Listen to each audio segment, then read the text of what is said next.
Tonight on ongoing repairs to a Spire GTR, we take the engine repairs more seriously, in the sense that we did the easy parts first, which was removing the seats in order to access, or better access, the engine itself. To be honest though, we thought the engine was in a bit of a state last time when we saw that the air filter was just hanging off. Oh boy, what?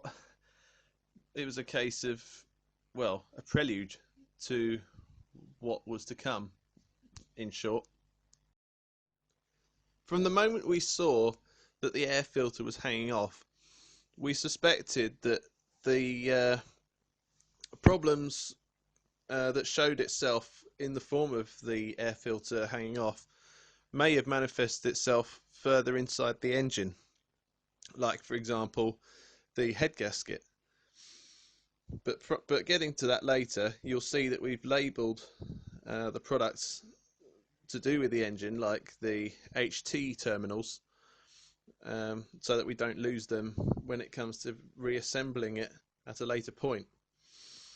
But yeah, the air filter, it turned out, was repaired with fiberglass, and yeah, the heat must have separated it out from the rest of the assembly, exposing the previous repair.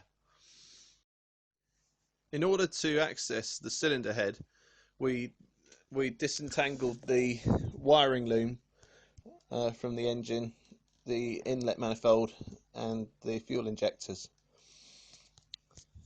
and we also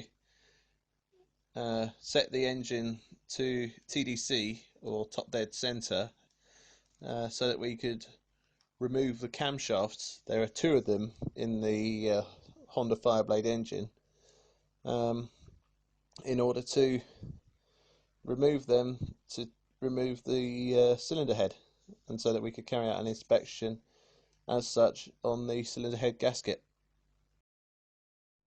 As you can see, the mechanism we have for timing the camshafts and the crankshaft is not a timing belt as such, more a timing chain. This is, it turns out, not uncommon for a motorbike engine, Honda Fireblade obviously being a motorbike. But take a look in a moment at the inlet side camshaft, which is the one on the left hand side, the near side now, at the damage to the bearing. It is pretty extensive and quite shocking.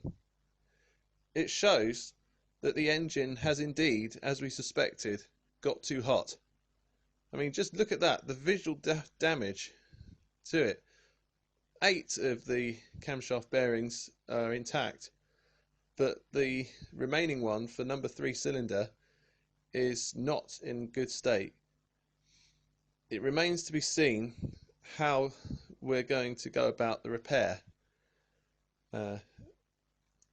We will find out at a later point what the repair will entail, if indeed we can repair it. But we shall find out another time.